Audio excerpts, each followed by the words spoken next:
Welcome back students, welcome back to my class. Today again we are here with a new chapter and that is Journey to the End of the Earth written by Tishani Doshi. Tishani जो है इस chapter में is giving you description of her journey, अपनी यात्रा का विवरण दे रही हैं and the journey जैसा कि इसके नाम से भी लिखा हुआ है is where at the end of the earth, अर्थ के एंड पर है. ओके अर्थ का एंड कौन सा मान सकते हैं हम? The poles. पोल्स जो हैं ध्रुव, south pole and north pole, उत्तरी ध्रुव और दक्षिणी ध्रुव.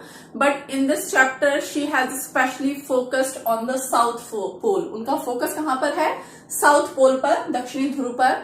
And we all know it very well कि साउथ पोल पर ही सिचुएटेड है अंटार्कटिका कंटिनेंट. अंटार्कटिका जो महाद्वीप है वो साउथ पोल पे, दक्षिणी ध्रुव पर है. So she is giving a description of her journey, अपनी जर्नी का, अपनी यात्रा का विवरण दे रही हैं. And at the very beginning, शुरुआत में ही she gives you some information that why she went there, कि वो अंटार्कटिका क्यों गई. तो क्यों गई देखिए, she went under a programme, एक प्रोग्राम के तहत गई और उस प्रोग्राम का नाम क्या है? Students on ice. अब पहले समझ लें स्टूडेंट्स ऑन आइस क्या है. ये वो प्रोग्राम है जिसमें कि स्कूल के, हाई स्कूल के जो स्टूडेंट्स हैं उन्हें एंड्स ऑफ द वर्ल्ड पे ले जाया जाता है, संसार के अंतिम हिस्सों पर ले जाया जाता है. क्यों ले जाया जाता है? टू प्रोवाइड देम अपॉर्चुनिटीज, ताकि हम उन्हें अपॉर्चुनिटीज दे सकें, अवसर देख सकें. किस चीज के? टू स्टडी अर्थ, अर्थ को स्टडी कर सकें, इस चीज के मौके उन्हें दे सकें. हमारे प्लेनेट पर, इस ग्रह पर क्या हो रहा है उसकी स्टडी कर सकें. Understand and respect our planet, हमारी जो अर्थ है उसको समझ सकें और उसका रिस्पेक्ट कर सकें. Okay. And lastly life changing experience. ये जो प्रोग्राम है उनकी लाइफ के पूरे एक्सपीरियंस को चेंज कर देता है. उन्हें नए नए अनुभव मिलते हैं इस पृथ्वी के बारे में, एनवायरमेंट के बारे में, अबाउट पॉल्यूशन या फिर पॉल्यूशन के बारे में. Okay, now see. So she also tells you the name of the Russian ship. वो उस शिप का नाम भी बताती है, रशिया की शिप है जिस पर वो उस प्रोग्राम में गई थी. And what is the name of the ship? Akademik Shokalskiy. Okay, ये सारे आपके नोट्स हैं, आप इन्हें जरूर ध्यान दें. क्या नाम है उस शिप का? Akademik Shokalskiy. And the head of this programme, हर प्रोग्राम का कोई ना कोई हेड, कोई ना कोई मुखिया, चीफ होता है. तो इस प्रोग्राम का जो हेड है ही इज जियोफ ग्रीन. उनका नाम है Geoff Green. He belongs to Canada, Canada से हैं वो. ओके. और ये क्या करते हैं? हाई स्कूल स्टूडेंट्स को ले जाते हैं एंड ऑफ द वर्ल्ड, ताकि, क्योंकि इन्हें क्या लगता है कि जो स्टूडेंट्स हैं वो हमारे फ्यूचर के पॉलिसी मेकर्स हैं, भविष्य में आप ही पॉलिसी का निर्माण करेंगे. तो बहुत जरूरी है कि जो स्टूडेंट्स हैं वो इस चीज को समझ सके कि अर्थ क्या है, उसमें कौन कौन से चेंजेस आ रहे हैं और उन चेंजेस के लिए रिस्पॉन्सिबल, जिम्मेदार कौन है. Okay. So this is the description of the program. ये प्रोग्राम का डिस्क्रिप्शन है. Now we will come to the chapter. Chapter पे आते हैं. तो चैप्टर पे in the very beginning Tishani Doshi आपको एक लाइन में, एक शॉर्ट लाइन में डिस्क्रिप्शन दे रही है अंटार्कटिका का. Very short description. क्या कह रही है? अंटार्कटिका इज द कोल्डेस्ट, सबसे ठंडा, ड्राइएस्ट, सबसे सूखा, एंड विंडियस्ट, विंडियस्ट यानी सबसे हवादार कंटिनेंट है. What is continent? Continent is महाद्वीप. ओके. तो एशिया जो है, जितने भी महाद्वीप हैं अर्थ पर, उनमें सबसे ठंडा, सबसे सूखा है. एंड शी टेल्स कि जब वो अंटार्कटिका गई, शी ट्रेवल्ड अ लॉट, बहुत ट्रेवल किया, बहुत सारी कंट्रीज की बाउंड्रीज उन्होंने क्रॉस की, ओशंस, समुद्र और बहुत सारी वाटर बॉडीज उन्होंने क्रॉस की. She travelled by ship, by train, okay, by aeroplane, हर चीज से वो ट्रेवल कर रही हैं. She took auto rickshaw and finally when she reached Antarctica, कहां पर पहुंच रही हैं? Antarctica.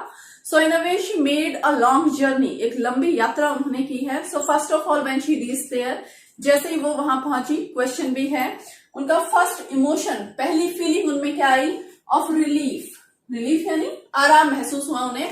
O that yes finally I have reached here, कि फाइनली इंडिया से ट्रेवल करके मैं यहां पर आ चुकी हूं. Okay. And now second feeling. Okay, second feeling उनमें कौन सी आई? The feeling of wonder. She was full of wonder. Wonder means surprise. उन्हें बहुत सरप्राइज हुआ, बहुत आश्चर्य हुआ. किसे देखकर? अंटार्कटिका. अंटार्कटिका क्यों? Because it is immense. Immense means very big, बहुत बड़ा है, बहुत व्यापक है. Okay, very big it is, बहुत बड़ा है. आइसोलेशन में है. आइसोलेशन मीन्स अलोन है, वर्ल्ड से, पूरे संसार से एकदम अलग है, अलगाव से युक्त है, कटा हुआ है. ओके. एंड देन सबसे इंपॉर्टेंट वो चीज बताती हैं कि उन्हें आश्चर्य किस चीज के बारे में हुआ। When she learned, जब उन्हें ये पता लगा that इंडिया एंड अंटार्कटिका, जो इंडिया और अंटार्कटिका दो कंटिनेंट आज अलग अलग कंट्रीज हैं, वर सेम लैंडमास, वो किसी समय एक ही लैंडमास यानी एक ही जमीन के अलग अलग हिस्से हुआ करते थे। तो बहुत अजीब लगा कि आज इंडिया की पोजीशन तो एकदम आप ऊपर नॉर्थ की तरफ चलते हैं वहां आपको मिलती है, और जो अंटार्कटिका कहां पर है, एकदम साउथ पोल पर।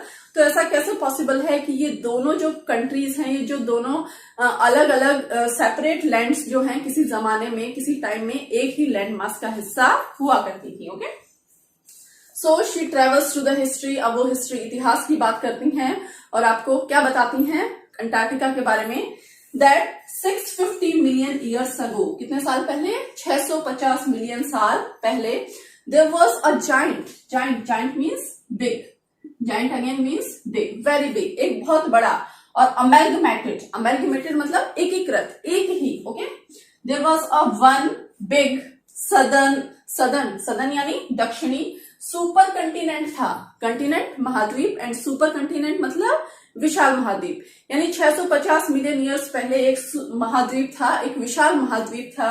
And the name of that super continent, उस सुपर कंटिनेंट का नाम क्या बताया इन्होंने, गोंडवाना।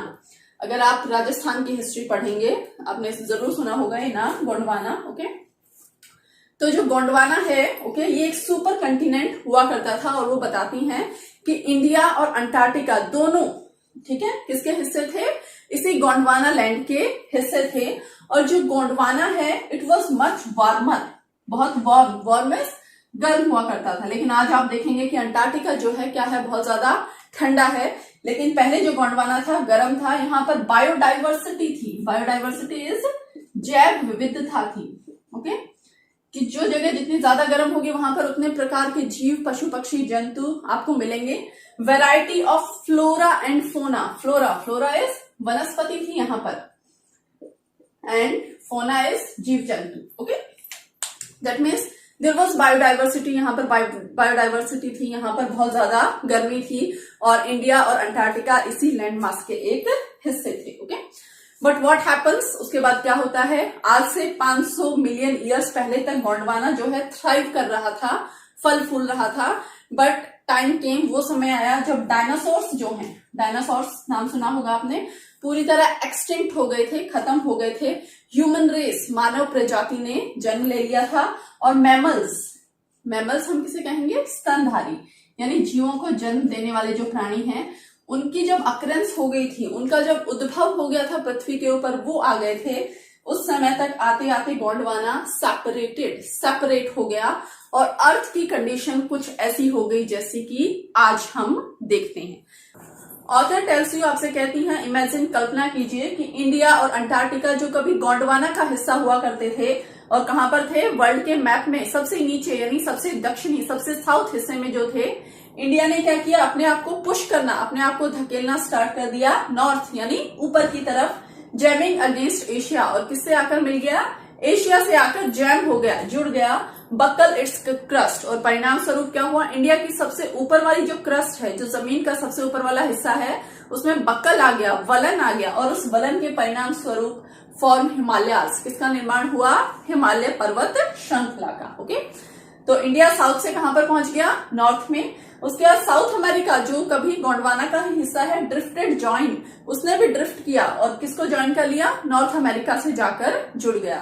अब परिणाम स्वरूप क्या हुआ, बाकी जो कंट्रीज थे वो तो साउथ की तरफ चले गए, और सिर्फ गोंडवाना का कौन सा हिस्सा बचा यहाँ पर, अंटार्कटिका। ओके, तो अंटार्कटिका जब नीचे बचा तो बीच में एक पैसेज, एक दर्रे या रास्ते का निर्माण हो गया, जिसका नाम है डायरेक्ट पैसेज। ओके, और इस पैसेज में से होकर एक करंट, एक धारा बहने लगी। ये करंट कैसी थी, सर्क्यूपोलर करंट, चक्र ध्रुवीय धारा, यानी वो धारा जो ध्रुवों का चक्कर लगाती है। और ये धारा कैसी थी, देखिए, बहुत ज्यादा ठंडी थी, और इस धारा के ठंडे होने के कारण ही गोंडवाना जो कभी गर्म हुआ करता था, गोंडवाना अलग हो चुका है, और ठंडी जलधारा बहने के कारण किसका निर्माण हुआ है, अंटार्कटिका का निर्माण हुआ है। अंटार्कटिका कैसा है, फ्रिजिड, अत्यधिक ठंडा, डेजोलेट मतलब अलग एकदम, बॉटम ऑफ द वर्ल्ड, और संसार के बॉटम पर, सबसे निचले हिस्से पर रह गया है। तो अब आपको समझ आया होगा कि किस तरह से अंटार्कटिका का निर्माण हुआ और किस तरह से वो सबसे ठंडा और सबसे अकेला रह गया। ओके, इसी चैप्टर में आपको ऑथर बताती हैं कि अंटार्कटिका जाकर कौन कौन सी चीजों की आप स्टडी कर सकते हैं। कुछ चीजें यहाँ पर बताई गई हैं और कुछ पॉइंट्स नेक्स्ट पेज पर बताती हैं। तो यहाँ पर क्या बता रही हैं, कॉर्डिलेरल फोल्ड्स, कॉर्डिलेरा की जो फोल्ड्स है, जो पर्वत श्रृंखलाएं हैं, बहुत प्राचीन पर्वत श्रृंखला है, तो कॉर्डिलेरा की जो फोल्ड्स है, कॉर्डिलेरा की जो पर्वत हैं, उनकी स्टडी आप कर सकते हैं। Pre Cambrian granite shield, granite की जो शील्ड्स हैं, जो चट्टाने हैं जो प्री कैम्ब्रियन टाइम की हैं, उनकी स्टडी कर सकते हैं। ओजोन लेयर, ओजोन परत की स्टडी आप कर सकते हैं। कार्बन का क्या इफेक्ट हो रहा है हमारे ग्रह पर, उसकी स्टडी। इवोल्यूशन, जीवों का उद्भव कैसे हुआ, मानव जाति का उद्भव कैसे हुआ। एंड एक्सटिंक्शन, बहुत सारे जीवों का एक्सटिंक्शन यानी विनाश या उनकी समाप्ति किस तरह से हुई। ये सारी चीजें सिग्निफिकेंट है, महत्वपूर्ण है और उनकी स्टडी हम अंटार्कटिका में कर सकते हैं। ओके, इसके साथ ही आपको बताया गया है अंटार्कटिका की कौन कौन सी कैरेक्टरिस्टिक्स हैं। तो देखिए, सबसे पहले ऑथर बताती है 90% of the total earth ice volumes are stored in Antarctica, की अर्थ पर जितनी आइस वॉल्यूम है उसका 90%, ओके, जो एक बहुत बड़ा हिस्सा है वो सिर्फ अंटार्कटिका में है। Second, she says it looks like a ping pong ball, एक बॉल की तरह दिख रहा है मुझे, जैसे बॉल पे you can not see trees, ना तो वहां पर ट्रीज हैं, ठीक है ना, और कोई चीज है। साथ ही साथ डिवॉइड ऑफ ह्यूमन मार्कर्स, वहां पर ह्यूमंस के, क्योंकि वहां पर इतनी ठंड है कि ह्यूमंस वहां पर रहते नहीं है, पॉपुलेशन वहां पर है नहीं, तो यहाँ पर ह्यूमंस का कोई भी मार्क, कोई भी चिन्ह निशान नहीं है, ये उनसे रहित है। ना तो बिलबोर्ड्स दिखेंगे आपको, ना बड़ी बड़ी बिल्डिंग्स दिखेंगी वहां पर, ना एडवर्टाइजमेंट विज्ञापन लगे हुए दिखेंगे। Okay, and after that no sense of perspective and time, अगर आप अंटार्कटिका जाएंगे तो आपको ना तो टाइम, समय का एहसास होगा और ना ही पर्सपेक्टिव, पर्सपेक्टिव यानी दूरी, दोनों चीजों का कोई सेंस, कोई एहसास आपको नहीं होगा।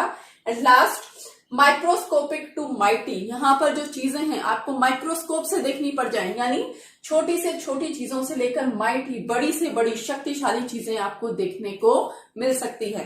यहाँ पर आपको ब्लू व्हेल्स दिख सकती हैं, जो सबसे बड़ा एनिमल है। आपको यहाँ पर आइस बर्ड्स देखने को मिल सकते हैं, आपको यहाँ पर बड़ी बड़ी ग्लेशियर, चट्टाने देखने को मिल सकती हैं।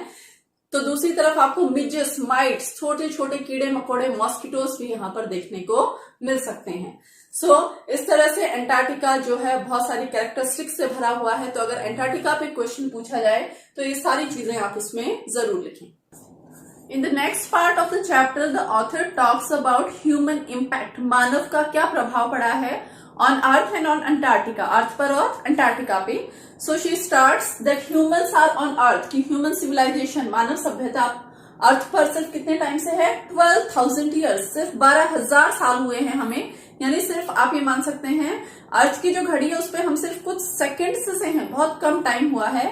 लेकिन इस थोड़े से टाइम में ही ह्यूमंस हैव क्रिएटेड अ रक्कस, हमने एक रक्कस क्रिएट कर दिया है। ओके, रक्कस यानी उथल पुथल मचा दी है, किससे, without cities, mega cities, village, गांव बना दिए हैं, कंस्ट्रक्शन कर दिया है, पॉल्यूशन बढ़ा दिया है, हमने इतने सारे ट्रीज को कट कर दिया है।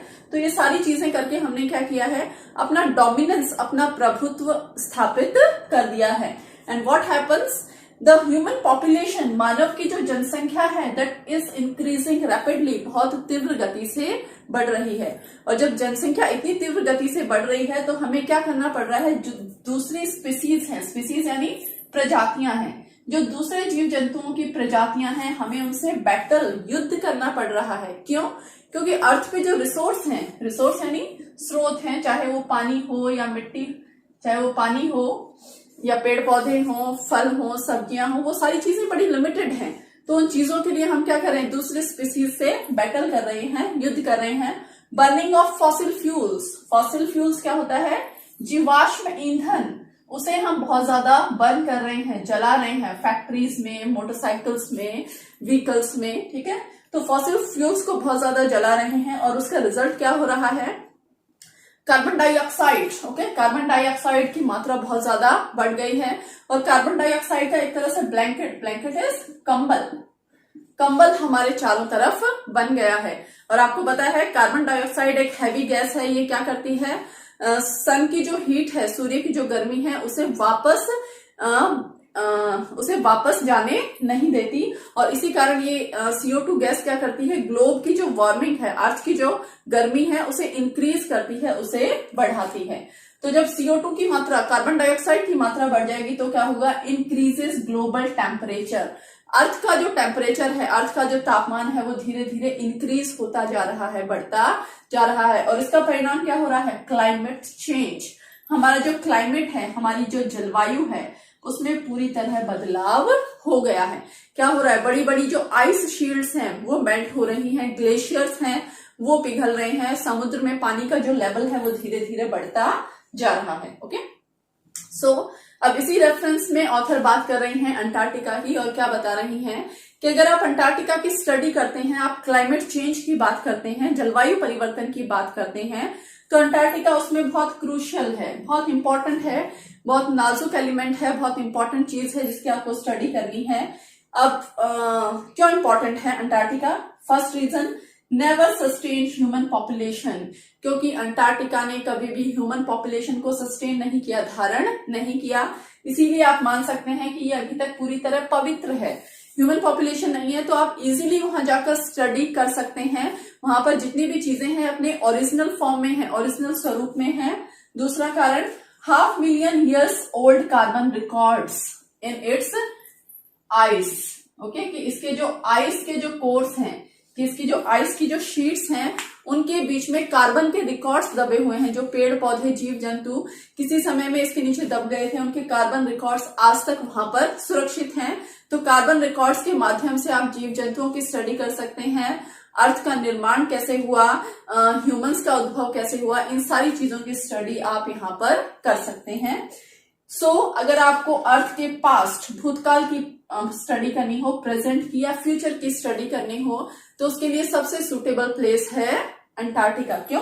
फर्स्ट थिंग, क्योंकि ये पूरी तरह प्रिस्टीन है। सेकंड थिंग, यहाँ पर कार्बन रिकॉर्ड्स हैं, यहाँ पर ह्यूमन पॉपुलेशन किसी तरह की नहीं है। ओके, तो आप स्टडी वहां पर कर सकते हैं। आप देख सकते हैं कि किस तरह से पास्ट में डायनासोर्स एक्सटिंक्ट हुए, किस तरह से प्रेजेंट में ग्लेशियर्स मेल्ट हो रहे हैं और अगर इसी तरह ग्लेशियर्स मेल्ट होते रहे तो उनका फ्यूचर में ह्यूमंस के ऊपर, इस अर्थ के ऊपर क्या प्रभाव पड़ेगा। ओके, हमने एक प्रोग्राम की बात की थी शुरुआत में, स्टूडेंट्स ऑन आइस, तो वो बताती हैं इस प्रोग्राम के तहत जो स्टूडेंट्स वहां जाते हैं, जब वो अपने सामने देखते हैं कि ग्लेशियर्स मेल्ट हो रहे हैं, आइस इतना स्पीड से पिघल रही है, तो ये सारी चीजें makes an impact on their mind, उनके माइंड पर इम्पैक्ट बनाती हैं एंड दे लर्न, वो ये सीखते हैं that yes the threat of global warming is very real, कि ग्लोबल वार्मिंग जिसकी बातें होती हैं वो एक वास्तविक घटना है and that is affecting our planet, और हमारे प्लेनेट को, हमारे ग्रह को बहुत ज्यादा प्रभावित कर रही है। ओके, सो यहाँ पर जाकर आप स्टडी कर सकते हैं ग्लोबल वार्मिंग की और इसके क्या इफेक्ट्स हैं। End of the chapter the author changes her ideas, अपने विचार बदलती हैं। She talks about Antarctica environment, इसका एनवायरमेंट कैसा है, यहाँ का इकोसिस्टम कैसा है, किस तरह के जीव जंतु पाए जाते हैं, किस तरह के ट्रीज यहाँ पर हैं, इन सब की बातें कर रही हैं। और वो आपको बताती हैं कि अंटार्कटिका का जो इकोसिस्टम है, इकोसिस्टम इज पारिस्थितिकी जो तंत्र है वो बहुत सिंपल है, यानी बहुत तरह के पेड़ पौधे, बहुत तरह के जीव जंतु यहाँ पर पाए नहीं जाते।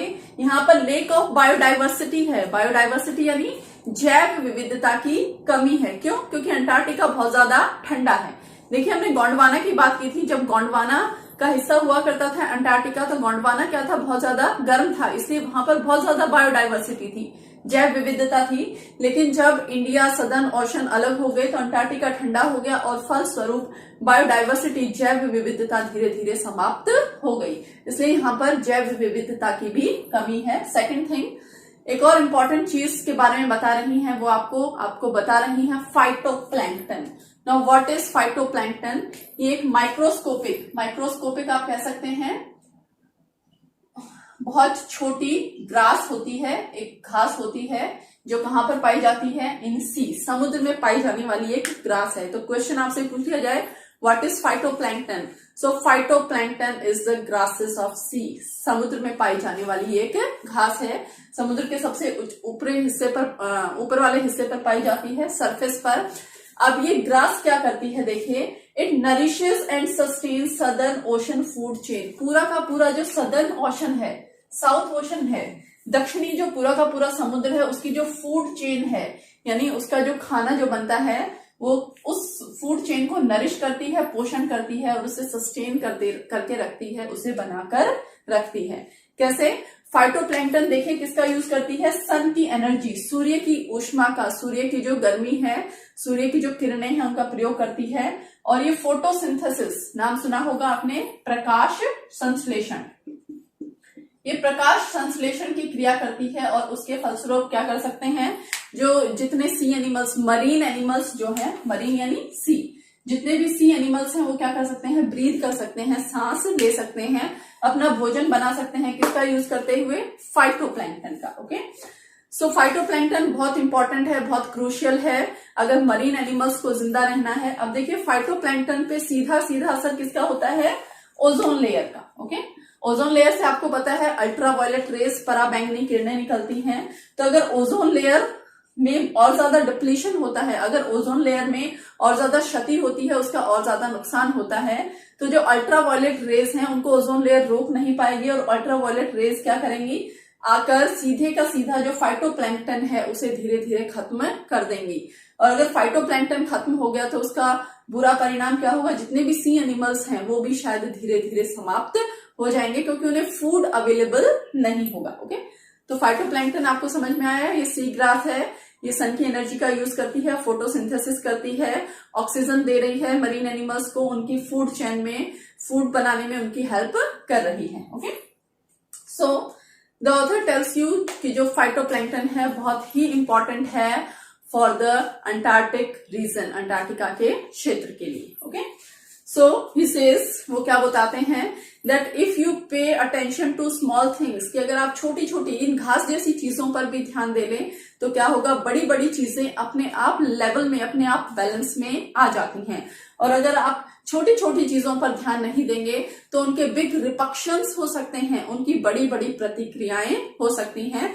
तो आप बिगनिंग कीजिए छोटी चीजों से, जो बड़ी चीजें, जो सी एनिमल्स हैं, जो मरीन एनिमल्स हैं, जो ग्लेशियर्स हैं, वो अपने आप कंट्रोल में आ जाएंगे। Okay, end of the chapter के एंड में वॉक ऑन द ओशन नाम से उन्होंने एक पैरा लिखा है और उसमें सिर्फ वो बता रही हैं कि किस तरह से उनका जो शिप है वो एक जगह आइस में फंस गया है, उन्होंने किस तरह से उस आइस के ऊपर वॉक की, और जब वो उस आइस के ऊपर वॉक करती हैं तो उन्हें क्या दिखाई देती हैं? सील्स। ओके, सील्स जानवर है, समुद्र में मिलने वाला एक जानवर है। ओके, तो जो सील्स हैं, क्रैब को खाने वाली जो सील्स हैं, वहां पर बड़े आराम से लेटी हुई हैं, उन आइस शीट्स पर लेटी हुई हैं। और उन्हें देखकर उन्हें क्या लग रहा है कि हमारे यहाँ अर्थ पे जैसे स्ट्रे डॉग्स होते हैं, आवारा कुत्ते, बनियन ट्री, बरगद के पेड़ के नीचे बैठे रहते हैं एकदम कंफर्टेबल, आरामदायक स्थिति में, उसी तरह से जो सील्स हैं वो बड़े आराम से यहाँ पर बैठी हुई हैं। सो शी सेज, वो कहती हैं that things are equal everywhere, चीजें हर जगह पर समान है, बस हमें क्या करना है?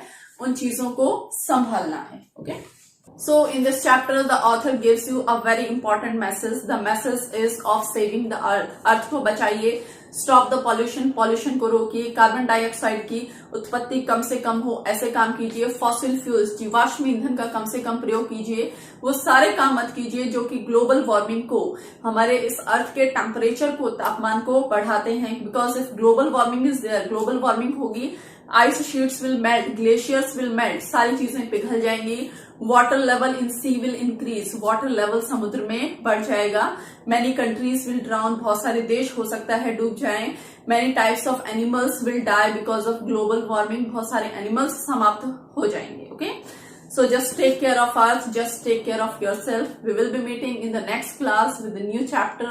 Till then, goodbye and take care.